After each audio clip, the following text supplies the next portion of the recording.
Soy Javier Sierra, escritor y un amante de todo lo misterioso e inexplicable que hay en nuestro mundo. Y como no podía ser de otra manera, uno de mis libros favoritos, de los de cabecera, es El retorno de los brujos, de Louise Pauwels y Jacques Verdier. En realidad es un libro ya bastante antiguo, de 1962, escrito por dos autores con una historia personal fascinante. Uno de ellos, por ejemplo, Verdier, fue uno de los padres de las modernas investigaciones nucleares, un científico de alto nivel que se dio cuenta que para hacer avanzar la ciencia lo que hay que hacer es concentrarse en los aspectos misteriosos de la realidad que nos rodean. Y con El retorno de los brujos acuñaron todo un término que fue impresionante su aceptación en toda Europa, también en España, que fue el término de realismo fantástico. Marcó una época, una tendencia y sin duda abrió una nueva etapa en la historia de los libros de misterio. El retorno de los brujos. 2:09 con este Lucifer que nos pone el amigo Jerey Martínez en La nave del misterio. Lucifer, Alan Parsons, 1977. De verdad una música ideal que además le gusta mucho a nuestro amigo Javier Sierra. El retorno de los brujos, un libro que cambió una época, que es el número 2 en nuestro ranking. Santi, Juanje, ¿queréis saber un poquito cómo va el ranking de libros? Sí, sí. Bueno, pues ganas.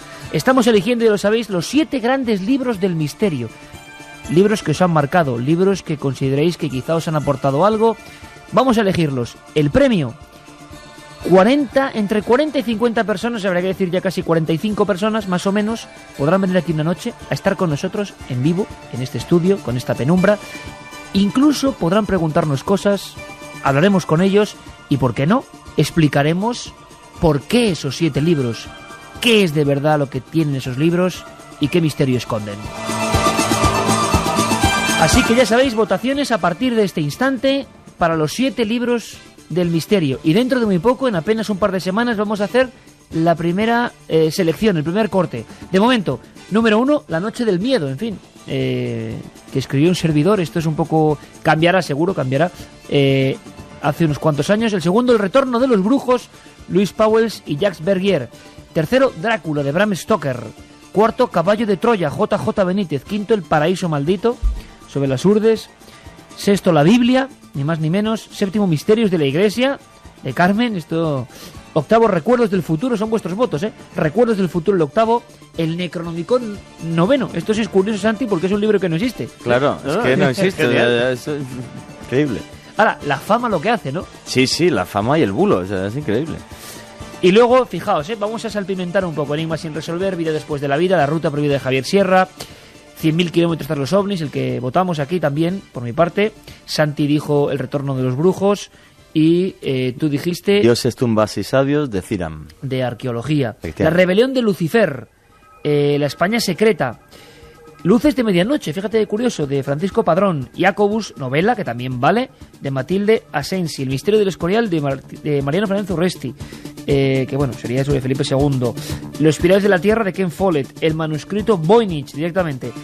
Urantia, Casas encantadas, de Francisco Contreras. Mis enigmas favoritos, de J.J. Benítez. El exorcista, William Peter Blatty. La dama azul. El libro de los condenados. Fijaos qué curiosa la lista, porque está todo nuestro mundo aquí, Sí. Fijaos qué curioso. El viaje, Cosmos. Carl Sagan. Sí, el gran Carl Sagan. El gran enigma de los platillos volantes, de Antonio Rivera. Testamento de San Juan, J.J. Benítez, uno de los autores que sin duda más sale. Biografía no autorizada del Vaticano, Santiago Camacho. Ahora hablamos, Santi, del Vaticano. La sombra del viento, fíjate, de Carlos Ruiz Zafón. El libro de los espíritus, Allan Kardec.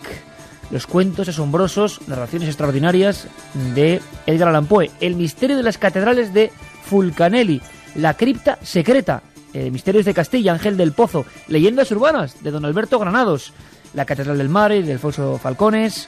De nuevo, J.J. Benítez, mítico. Existe otra humanidad. Fíjate que mítico también, Santi. La psicofonía, Sinesio Darnell. Dioses, tumbas y sabios. Vuelta al Edén, Sinú el egipcio, Más allá de la muerte. En fin, prácticamente 100 títulos peleando por ese trono. Los 7 grandes libros del misterio los elegís vosotros y en un tiempo prudencial, aquí, todos juntos, los ganadores, aquí con nosotros en una noche que será seguro inolvidable. Y ahora vamos a hablar de ese mineral.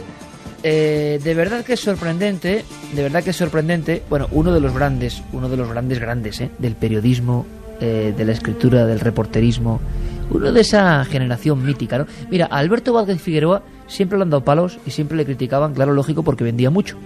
Y eso, ya sabéis que en este libro es pecado mortal. En este libro no, en este libro que es España es pecado mortal, ¿no?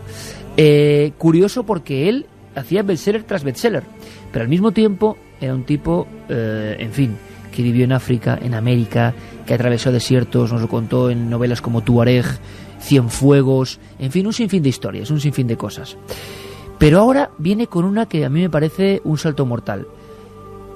¿Tú habías oído hablar del coltán, Juanje? Yo, en mi vida. No, es que yo igual. Antes de ver a Alberto hablando de su libro en el programa de Fernando Sánchez Dragó hace un tiempo, yo no lo había oído. Santi, que es el que más sabe sin duda de este equipo, el que siempre está al tanto de todo, tampoco tenía el término claro. Es curioso porque luego he hablado con algunos amigos y dicen, sí, yo ya sabía, pero como a posteriori, no es fácil. Y resulta que es un mineral, un material azul, que llevamos en todo, en los MP3, en los ordenadores, en estas pantallas planas que, mira, toco así, ¿eh? Eso está regido por el coltán, el nuevo material milagroso. Pero dicen que está cobrándose muchas vidas y muchas guerras. Por favor, yo creo que hay que escuchar al maestro, don Alberto Vázquez Figueroa. Buenas noches. Muchas gracias por estar aquí en la antena de la SER en Milenio 3. Estamos bebiéndonos tu libro página a página. Pero oye, la primera pregunta es lógica, ¿no? Esto del coltán no forma parte ni mucho menos de la trama de la novela a nivel de invención, sino que es una realidad. Eso es verdad. Todo lo que se cuenta ahí sobre el coltán es verdad. Sin coltán no funcionan los teléfonos móviles, no funcionan los ordenadores personales de pantalla plana, no funcionan los televisores de pantalla plana. Hoy en día no funcionarían los aviones porque llevan un GPS que lleva coltán. El coltán es hoy en día el mineral o el metal. Bueno, el coltán es columbita tantalita o tantalio. La columbita no sirve para nada, pero el tantalio es un mineral, es un metal infinitamente mejor conductor de la electricidad que el cobre, mucho más resistente al calor y además no se oxida con nada. Entonces, desde hace unos 20 años que se descubrieron las posibilidades mágicas de este mineral o de este metal, fue cuando realmente los teléfonos móviles, aquellos que conocíamos, que era una especie de ladrillo que se llevaba con una mochila y todas esas cosas, pues pasaron a lo que es hoy. Y, como digo, los televisores y los ordenadores personales que tenían aquella barrigota tremenda, pues son de pantalla plana.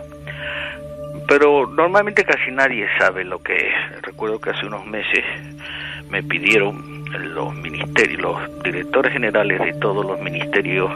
Cada ministerio tiene un departamento dedicado a la informática, lógicamente, porque hoy en día es muy importante. Entonces me pidieron que les diera una conferencia. Había unas 300 personas y cuando pregunté si alguno sabía lo que era el coltán, solo uno dijo, creo que es un metal.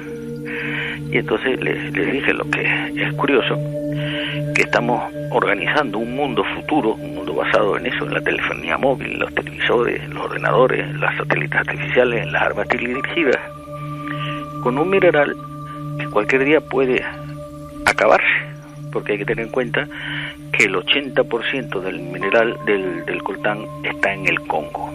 Hay un 10% en Australia y otro 10% repartido entre Brasil, Tailandia y algunos sitios otros.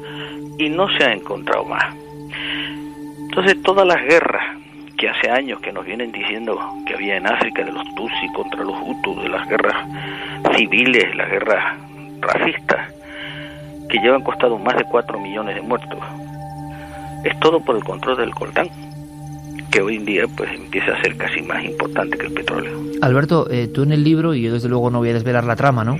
Pero describes, como siempre, con precisión, ¿no? Y a veces hasta un poco da asfixia cómo trabajan y en qué condiciones en esas minas. Yo no sé también si hay pluma de escritor o es que de verdad las condiciones de vida y de muerte de muchos niños, por ejemplo, recogiendo por unos conductos, intentando llegar al coltán, ¿eso está pasando realmente?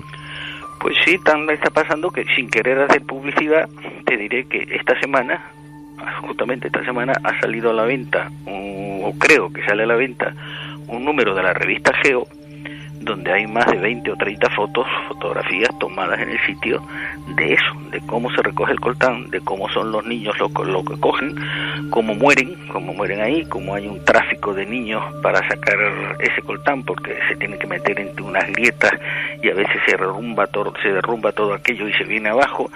Es una esclavitud del siglo XXI, y sobre todo lo peor es que son casi todos ellos niños de entre 8 y 15 años. Y niños que son mucho más diestros para meterse por esos conductos. Sí, porque es como hay unas grietas entre las rocas y ahí está la tierra esa. El coltán viene en unas piedrecitas pequeñas que están en tierra, o sea, no es una mina como pudiera ser una mina de oro, de cobre, que tú vas cavando la mina y vas encontrando una veta. No, esto está en piedrecitas en que están juntas, son verdosas sobre la tierra, son verdosas, y eso es el coltán, y ahí es la mezcla de las dos, columbita, tantalita. La columbita, como digo, se desprecia, y bueno, el precio que está el coltán consiguiendo hoy en el mundo es pues muchísimo más valioso que el oro, infinitamente más valioso que el oro. Pues Alberto, mira qué curioso, porque hace poco, precisamente hablando de tu libro y de que queríamos entrevistarte, hablaba con varios especialistas en información, algunos de ellos especialistas en servicios secretos, alguna persona que era de un partido político, en fin, gente de lo más diversa y más o menos, que atiende, ¿no?, a las noticias. Y ya todo el mundo empezaba a saber lo que era el coltán y sus problemas, ¿no?, y lo que podía traer. Yo creo que mucho es porque han leído el libro y te han visto en algunas entrevistas comentándolo. ¿Y esos problemas cuáles son? Que muchas de las grandes compañías incluso, están en una batalla interna por hacerse con el poder de ese oro azul, ¿no? Claro, hay una cosa muy evidente. El petróleo hoy en día ya no lo puede controlar nadie. El petróleo hay en todas partes. Y además hay una reserva enorme, pese a lo que se diga en el mundo, hay reservas gigantescas. Yo recuerdo que en el año 75, cuando la primera gran crisis del petróleo, los super sabios del Club de Roma dijeron que en el 2004 ya no quedaría ni gota de petróleo en el mundo, porque no quedaban más que 1.000 millones de barriles de reserva. Yo en ese momento escribí un libro, se llamaba Marea Negra, dije que es una estupidez, que petróleo había en el mundo hasta aburrir a las ovejas durante 200 o 300 años. Me dijeron que estaba loco. Pero pasó el 2004, hemos gastado todo el petróleo que nos ha dado la gana, y hoy en día las reservas comprobadas de petróleo en el mundo son 8.000 millones de barriles, o sea, 8 veces más que entonces. Entonces ya las grandes empresas americanas y de todos los países, las grandes potencias, se dan cuenta que el petróleo no lo pueden comprobar, no lo pueden controlar. Petróleo hay en Rusia, hay en China poco, pero hay en Brasil, hay en México, hay en Estados Unidos, hay en todas partes, en Arabia, en Irak. Pero el que controle el coltán controlará todas las telecomunicaciones. No se podrá hacer un teléfono móvil, ni un ordenador, ni un satélite artificial, ni una tarima teledirigida, si no tienen coltán. Y eso es lo más importante, es controlar algo. Por eso hay grandes empresas americanas, entre ellas la empresa que promovió la guerra de Irak, que está invirtiendo y que ha ganado tantísimos miles de millones con la empresa propiedad del principal accionista, el vicepresidente Dick Cheney. Está ahora invirtiendo miles de millones para hacerse con el control mundial del coltán, y ese día pues nos tendrá todos trincados. ¿Y cuánto coltán hay, Alberto? Pues no se sabe, pero ya te digo, se calcula que el 80% está ahí. Yo lo sé porque yo he vivido 21 años en África y parte de ella en esa parte. Incluso ahí, que es donde están precisamente la zona de los Montes Virunga, que por eso están muriendo, que es la mayor reserva del mundo de gorilas, por eso también están matando a las gorilas, porque están en la zona del coltán. Y ahí recuerdo que hace muchos años tuve un susto que me dio un macho de gorila, que todavía me salió a 4 metros, 5 metros de distancia, y todavía me estoy acordando del pánico que pasé. Entonces yo, una de las veces últimas esta de África, empecé a oír hablar de eso, y que había ahí muchos niños esclavos y que llevaban a los niños allí, que sacaban esas cosas, y yo decía, ¿pero eso qué es? Y entonces empezaron a explicarme, y bueno, uno al fin y al cabo ha sido 30 y tantos años periodista, y vi que ahí había pues una noticia, Y empecé a tirar del hilo, empecé a preguntar, empecé a llamar gente que conozco en todo el mundo, y me dijeron, pues sí, efectivamente, esto es así. Lo que pasa es que se mantiene muy callado, porque a nadie le interesa que eso se sepa. Las grandes, los fabricantes de los ordenadores personales y de los teléfonos móviles, no les interesa que se sepa, que la gente sepa que el teléfono que tiene en la mano a lo mejor le ha costado la vida a 2 niños. Pero ¿cuándo aparece realmente en la vida cotidiana? Dices que hay un gran cambio. ¿Es en cierto momento de la historia, cuando se dan cuenta algunos ingenieros que el coltán puede cambiar el mundo? ¿Esto cuándo ocurre? Ahora unos 20 o 25 años. El tantalio, que viene precisamente, su nombre viene de tántalo, porque rechaza el agua, es el único metal que rechaza el agua, y viene el nombre dado del famoso suplicio de Tántalo, aquel que cometió el pecado y luego lo condenaron a que no podía beber, por eso se llama tantalio. Pues hace 20 años, 20 y tantos años, antes alguien, pues los científicos están siempre investigando, y alguien debió decir, concho, pues este tantalio que aquí, que nadie le ha hecho maldito el caso desde el 1800 y tanto, que fue cuando se descubrió que existía, pero vamos, una de esas cosas que existen ahí, que nadie le hace mucho caso, de repente alguien debió darse cuenta y dice, pero este es un superconductor, el más superconductor del mundo. Entonces digo, bueno, solo hay un metal que le puede hacer un poco la competencia, que es el paladio, que es lo que a veces conocemos como oro blanco, pero desde luego ni remotamente tiene las propiedades, como le llama esto, del metal mágico. Ahora, ¿quién demonios se dio cuenta hace 20 o 20 y pico años que con eso podía disminuir y convertir en minúsculas unas conexiones? Ten en cuenta, por ejemplo, si tú tienes un cable de cobre para una conducción dentro de un teléfono móvil o de cualquier cosa, para conducir la misma electricidad, un cable de tantalio es como 100 veces más fino. 100 veces más fino. Eso reduce todo el espacio. ¿Y tú has visto coltán, Alberto? ¿Has tenido lo que es la piedra original y tiene ese resplandor azul apagado? Sí, claro, pero además es una piedrecita de nada, que la ves y no le hace ni pajolero caso, es del tamaño de una uña, un poquito así.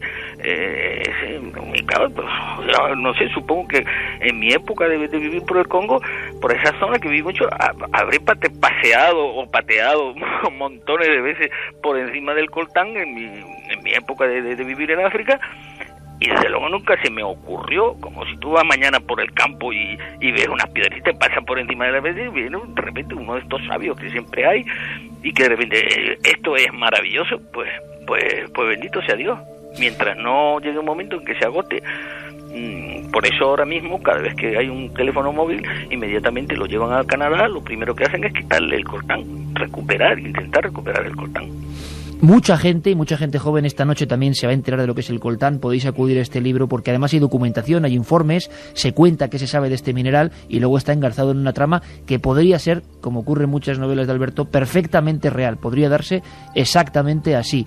Y, en fin, Alberto, que seguimos leyendo tu libro, que estamos fascinados y que a ver si un día podemos entrevistarte para contar anécdotas y vivencias de un periodista, que siempre uno lo es, y un gran escritor. Un abrazo muy fuerte, amigo. Muchas gracias. Hasta luego. Un abrazo. Hasta luego. Gracias, amigo. 2:27. Podéis opinar, claro que sí. 7640, palabra clave milenio, porque ¿qué es esto del coltán? ¿Qué ha dejado en las ondas el amigo Vázquez Figueroa? Por cierto, dejadme que lo diga, hay gente que tiene un brillo especial, ¿verdad? Decía Jeremy Martínez, nuestro piloto de la nave del misterio, que en fin, lo dice ahora, ¿cómo lo cuenta el amigo Alberto Vázquez Figueroa? Yo creo que casi un centenar de libros, por ahí andará, aventurero donde los haya, repito, criticado a muerte muchas veces porque, claro, tenía el pecado de vender, de que a la gente le gustase lo que le escribía y cómo escribía. ¿Qué tipo más especial, qué brillo tiene, cómo lo cuenta? Nuestra admiración para el aventurero, mítico reportero de televisión española, Alberto Vázquez Figueroa. Ahora bien, lo que nos deja aquí es un problema, ¿no creéis, Santi, Juanje? El coltán.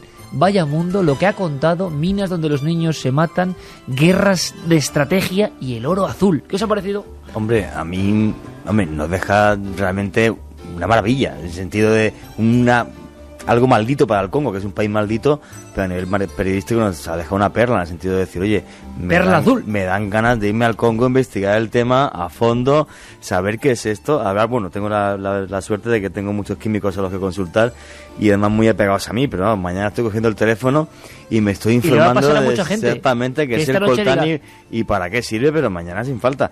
Y me parece increíble, o sea, cómo toda la economía moderna que se basa en las telecomunicaciones, toda ella y todas las nuevas tecnologías y todo el dinero que se ha montado con esto y la telefonía en un móvil y tal, y la famosa...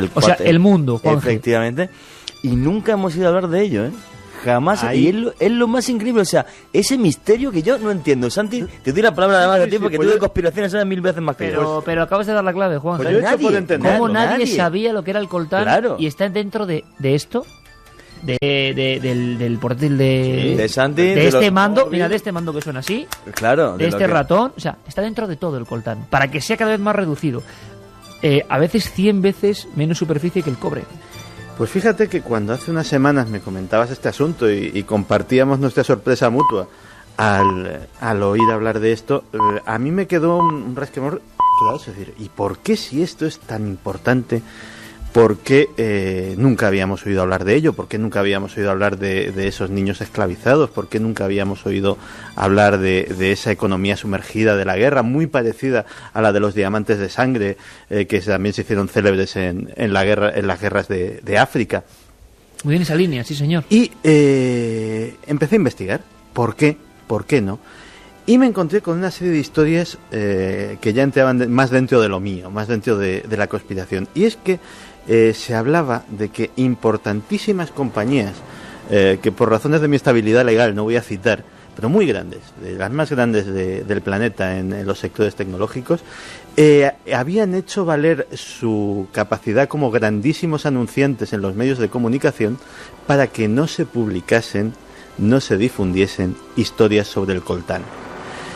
Hay empresas, también lo digo, porque es justo y hay que dar al César lo que es del César, que por razones éticas han firmado compromisos y así lo han declarado de no comprar coltán africano.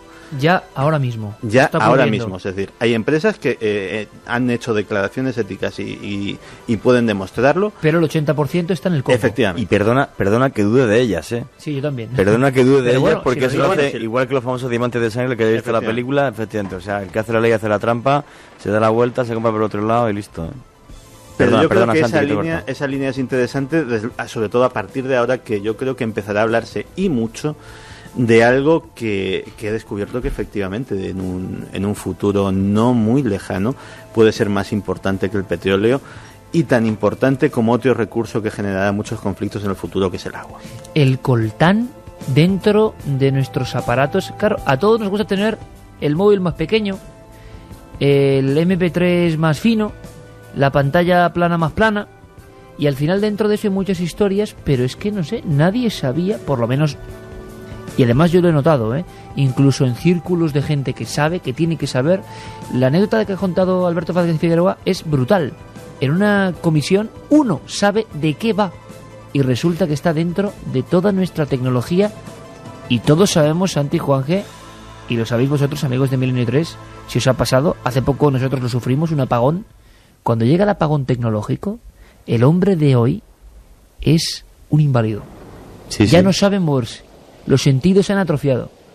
Nuestros abuelos habían apagón y bueno, no pasaba nada. Ahora entra una especie de miedo terrible. Se queda uno sin internet, sin la tele, sin el teléfono, sin lo que sea. Se le corta por cualquier circunstancia. Se le va la batería del móvil y se queda uno como perdido a veces, ¿no? En fin, y dentro de todo esto el coltán. Pues habrá que seguir investigando. Dejamos ahí las piezas, pero al parecer las condiciones... muchos niños son los que entran serpenteando por los agujeros porque el coltán es de difícil extracción. Hay un factor añadido, además, que en estas pesquisas de este par de semanas me ha pasmado, es que muchos de estos niños mineros no solamente fallecen por las dificilísimas condiciones, sino además hay muchos casos de envenenamiento por radiación. El coltán no es radioactivo, pero los yacimientos suelen estar, por razones geológicas, muy asociados a yacimientos de radio. Entonces, es muy fácil que el radio ahora mismo no vale tanto, no tiene, se utiliza como es un material de desecho en los yacimientos de coltán, pero está ahí y está emitiendo. Recordemos que Madame Curie, la descubridora del elemento, falleció por el envenenamiento del radio. Y sus cuadernos todavía están hoy impregnados de radiactividad, ¿eh?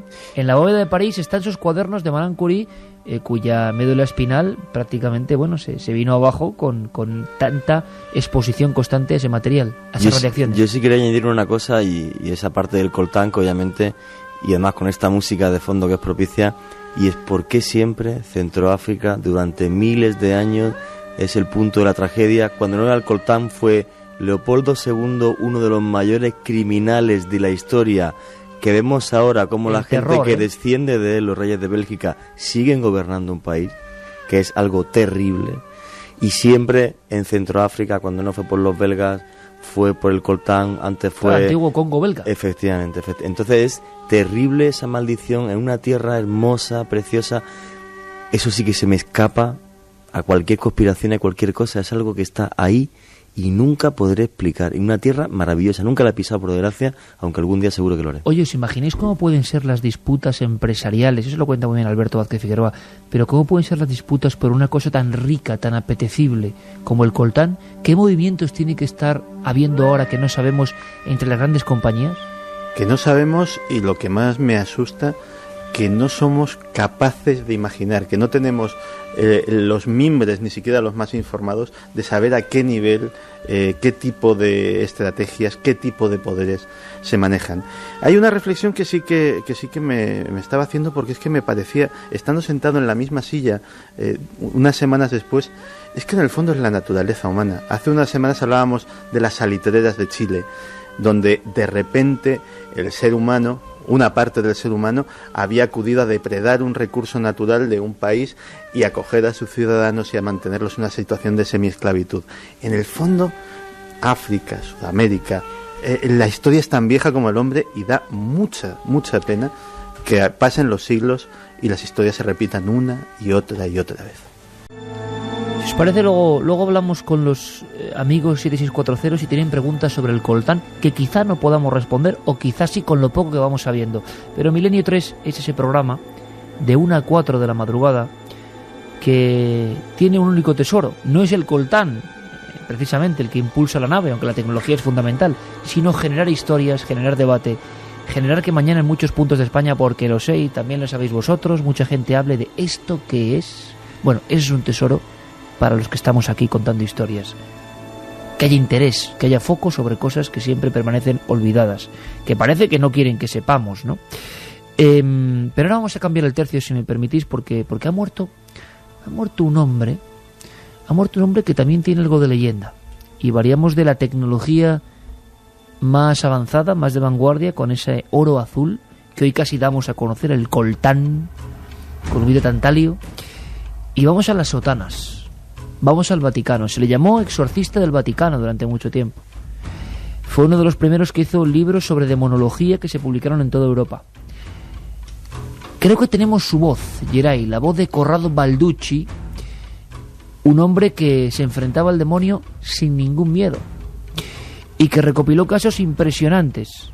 A los 85 años de edad, el hombre del Vaticano que luchaba cara a cara contra Lucifer ha muerto. Esta es su voz.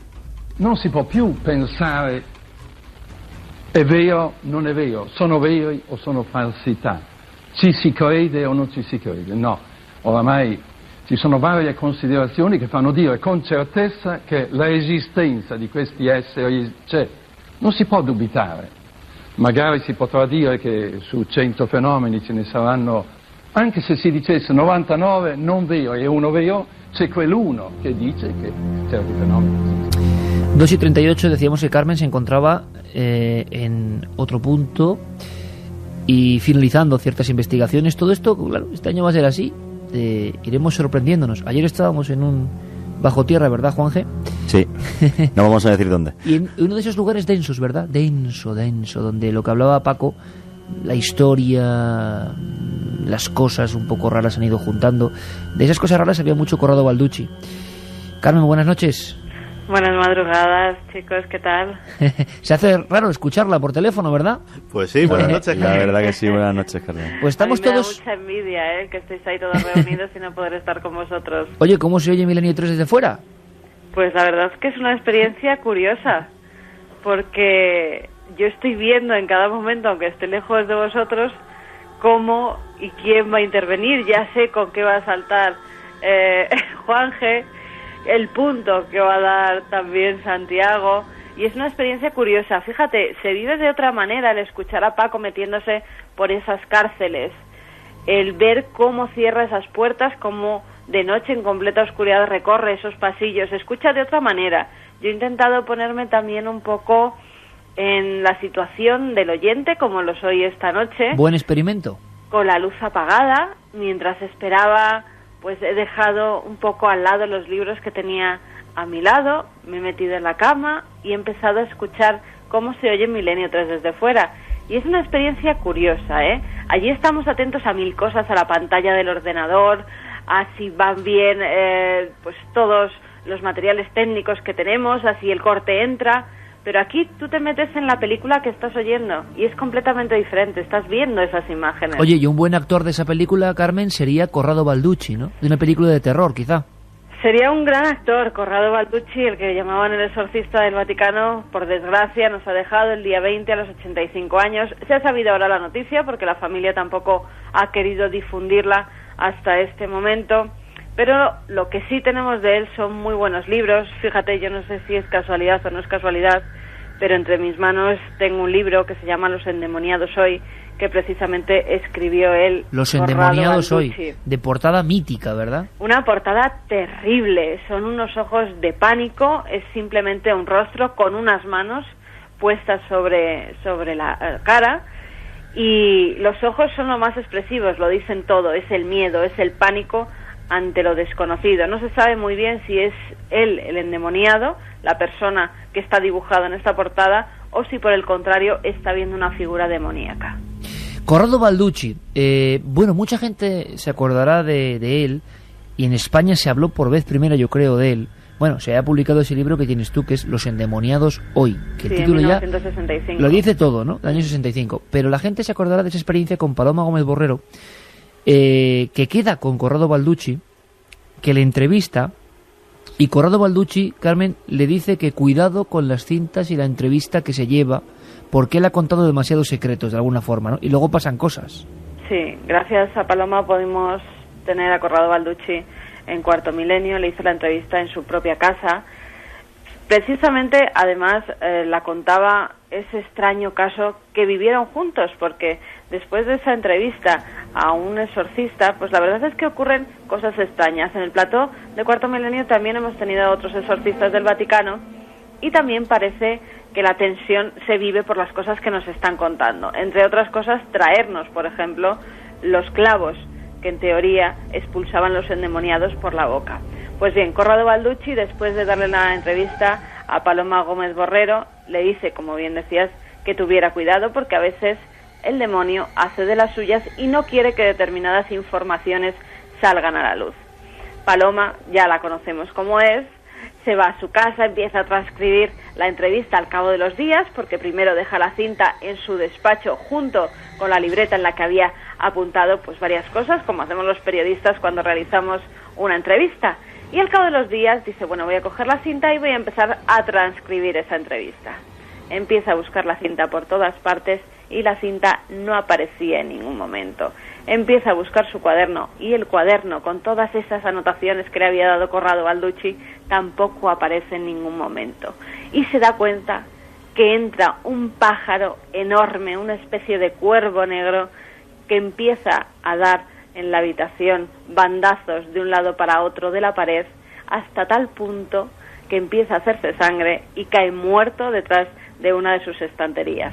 Paloma nos decía que estaba completamente asustada, nunca encontró esa cinta en la que Corrado Balducci le revelaba algunos casos en los que él había participado, y cuando Paloma te lo cuenta, la situación de cómo lo vivió, la verdad es que era terrible.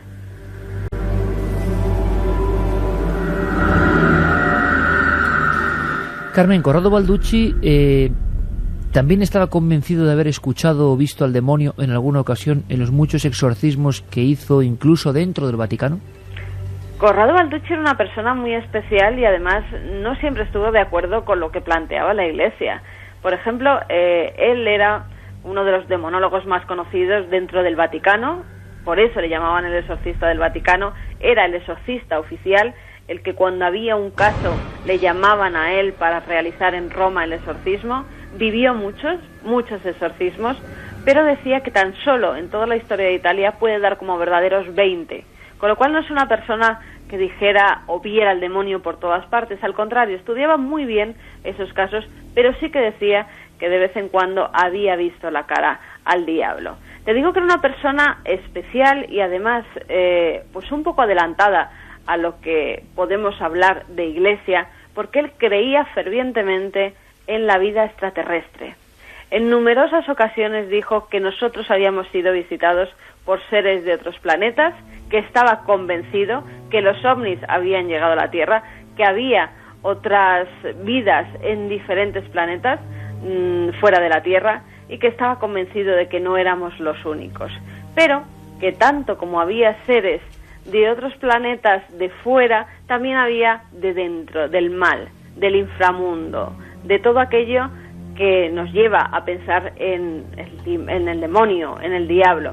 Y él intentaba luchar también desde los medios de comunicación, porque invitó de vez en cuando a periodistas a que estuvieran con él para darle charlas y sobre todo para apuntarles cómo podían distinguir a un endemoniado de uno que no lo era. Qué curioso, Carmen, o sea, fue el primer exorcista después de 2000 años de historia que quiso difundir de alguna manera el arte antiguo del exorcismo. Se ha muerto de muerte natural, no ha habido ningún problema, ninguna extraña. Natural, a los 85 años, ya era una persona bastante mayor, pero bueno, nos ha dejado muchos libros, muchos tratados, porque más que libros, yo entiendo que para la persona normal que se acerca a estos libros son un poco densos. Claro, son tratados de demonología en muchos casos, ¿no? Totalmente, son tratados de demonología, desde los diversos pasos que él daba para comprobar si era una obsesión demoníaca, una posesión.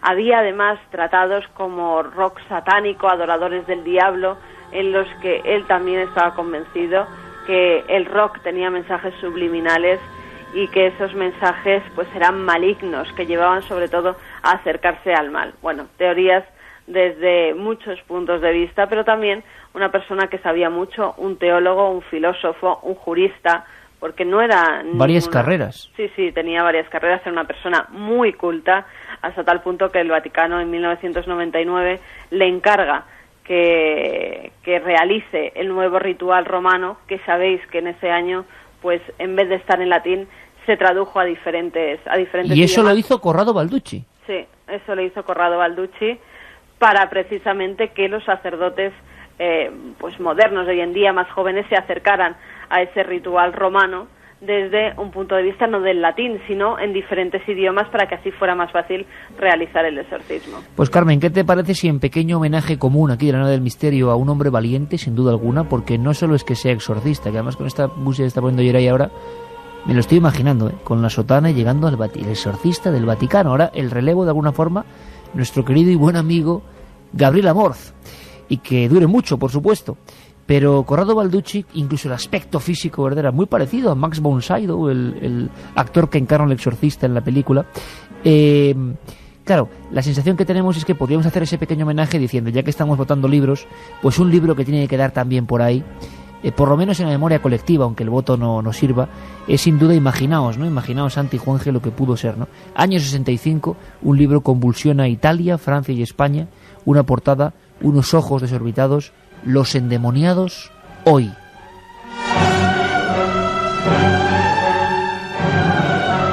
Pues ya tenemos la ficha de Corrado Balducci. Carmen, muchísimas gracias y la próxima semana aquí en la Nave del Misterio, ¿eh?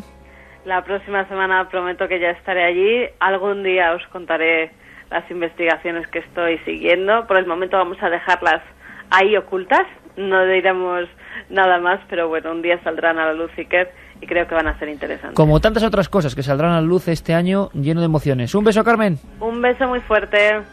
Vaya personaje, Corrado Balducci. Ahora, sin solución de continuidad, Santi, me vas a hablar en tu maravillosa sección, que además sé que tiene muchos adeptos, y no me extraña, porque yo soy el primero que me quedo aquí embobado. ¿De qué me vas a hablar tú dentro de unos minutos?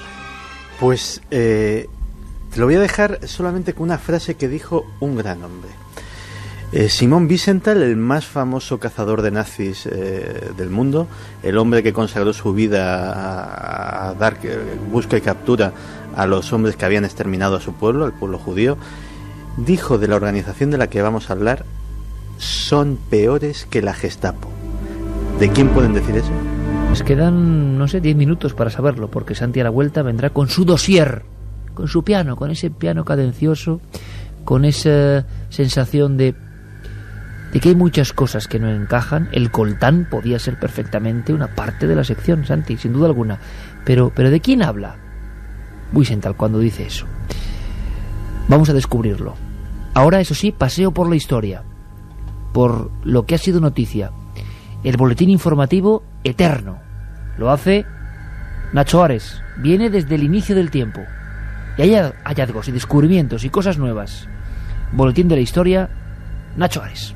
Arqueólogos británicos han señalado, gracias a las dataciones realizadas por el carbono 14 en restos humanos, que las primeras piedras del monumento de Stonehenge fueron erigidas seguramente en el año 2300 a.C., es decir, 300 años después de lo que siempre se había dicho. Las nuevas excavaciones realizadas en el lugar, las primeras desde el año 1964, han demostrado que los bloques de piedra fueron trasladados desde casi 250 kilómetros, lo que supone uno de los logros tecnológicos más grandes de la prehistoria. Los especialistas han señalado además que el milenario monumento megalítico fue un lugar de peregrinaje y sanación. En las excavaciones han aparecido cientos de pequeñas lascas de piedra que los arqueólogos han identificado con una suerte de encantamientos o amuletos dejados por los peregrinos. En declaraciones a la cadena de televisión británica BBC, el profesor Timothy Darvill de la Universidad de Bournemouth ha señalado que las ofrendas aparecen en todos los periodos de la historia. Hemos encontrado agujeros con depósitos que van hasta el siglo XII. Retroceden a la época romana y a la prehistoria. Esto demuestra que las piedras del lugar se emplearon todo el tiempo. Una gran cantidad de restos humanos hallados en tumbas cercanas a Stonehenge poseen señas de pertenecer a personas gravemente enfermas, y un estudio de sus dentaduras prueba que aproximadamente la mitad de ellas no eran nativos del área. El Museo de Ciencias Naturales de Viena está de celebración. Hace exactamente un siglo que fue descubierta en la localidad austríaca de Willendorf, a unos 70 kilómetros al noroeste de Viena, la famosa Venus que lleva su nombre. No son raros los ejemplos que se han encontrado de este tipo de figuras en Europa. Nos habla de ello José Antonio Las Heras, director del Museo de Altamira. Esas figuras femeninas se han hallado en el Paleolítico Superior con una antigüedad de entre hace 25.000 y hace 12.000 años, pues en Siberia, en Rusia, en Centro Europa, en Austria, en Checoslovaquia, en Alemania y en Francia. Bueno, responden a una idea, no son retratos y responden a algún tipo de idea, y alguna son la representación de una idea trascendente, pues en relación con el papel de la mujer, con lo que es exclusivo de la mujer, que es la capacidad de engendrar vida y de engendrar a otros hombres, a otras personas. Esta pieza de 11,5 centímetros, esculpida en piedra caliza muy porosa de tipo olítica, debió de estar cubierta de ocre rojo, pigmentación que solamente ha conservado en muy escasas partes de su anatomía. La Venus de Willendorf ofrece la imagen de una mujer muy gruesa, completamente desnuda.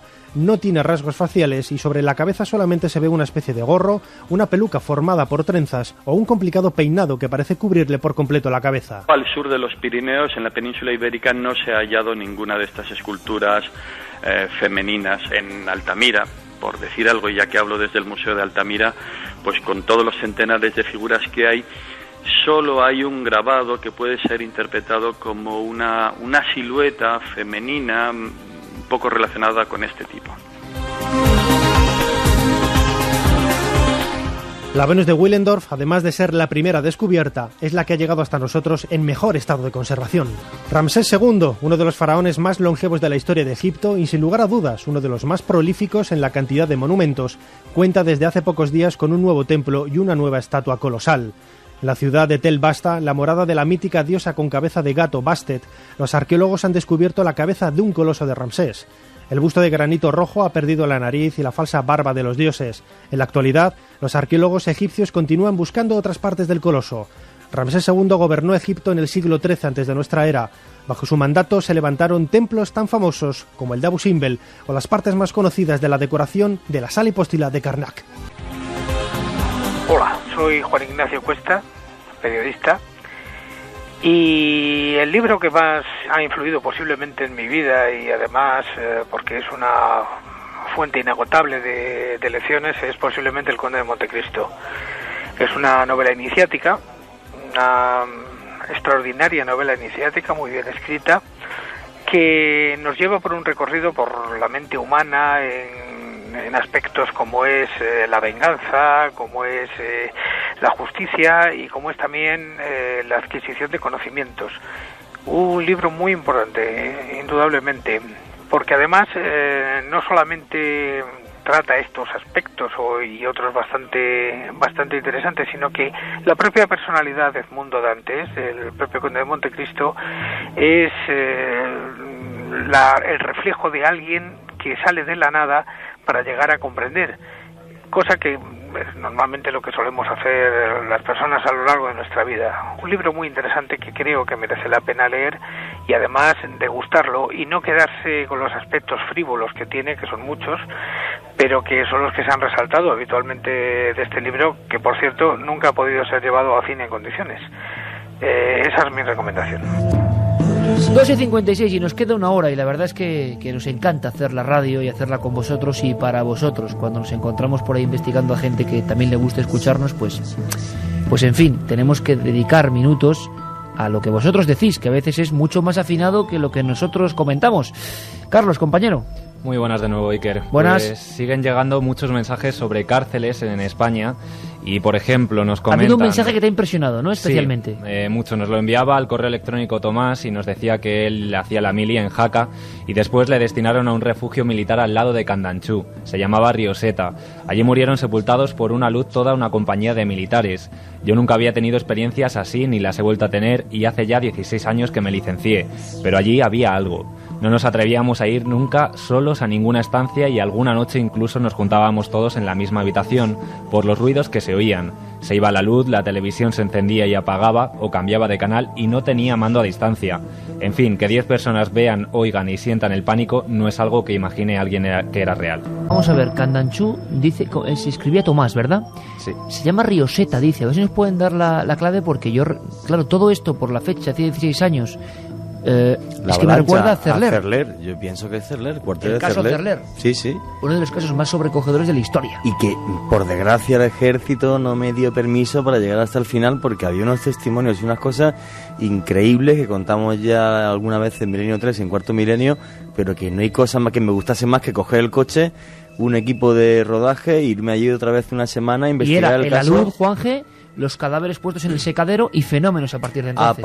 Es al año siguiente realmente cuando empiezan los fenómenos. El año siguiente del fallecimiento por el alud es cuando empiezan los fenómenos que duran como de una forma fuerte, como unos 3 meses, cuando a nivel público además, los militares nunca reconocen que hay una investigación, pero sí que salen los periódicos. Yo tengo en casa todo archivado, toda la prensa de la época, en la que dicen que se está investigando. Hasta que los propios sargentos hablan de fenómenos en Cerler. Bueno, me lo hablan a mí. Solamente el general Lucas es el que dijo que todo el mundo callado y salió públicamente en prensa diciendo todo lo que dicen ustedes es mentira, son rumores y tal. Pero te aseguro que de mentira nada. Incluso hablé con una persona de la inteligencia militar que era el encargado de hacer el informe para los militares y hablé con esa persona, pero no puedo dar nombres porque el ejército de tierra no me autorizó. Los dos querían hablar, tanto de inteligencia como la persona que era un suboficial que yo entrevisté. Lo que está claro es que había muchos testigos que hablaban de taquillas que se abrían y se cerraban, presencias, y los propios soldados hablaban de esos alpinistas que fueron dejados unos días ahí, evidentemente, era el refugio de montaña, y todos acusaban a que ese era el motor que iniciaba todo el fenómeno. Iker, pero imagínate el testimonio que yo recogí una noche. Varios no, me lo cuentas ahora. Vale. Me lo cuentas ahora, ¿vale? Dejamos esta maravillosa música, luego cambiaremos el tercio y también Carlos seguirá con mensajes. Y el misterio del dossier del amigo Santi Camacho. ¿Y eso del acelerador de partículas y el fin del mundo? ¿Y lo que ha pasado en Málaga? Ese sonido provocado por 2 aviones, ¿por qué? ¿Qué ha ocurrido? ¿Qué ha pasado? Málaga entera nos llamaba prácticamente para decirnos, oye, ¿sabéis algo? Bueno, sabemos algo, lo contamos en 5 minutos después de los compañeros y las noticias.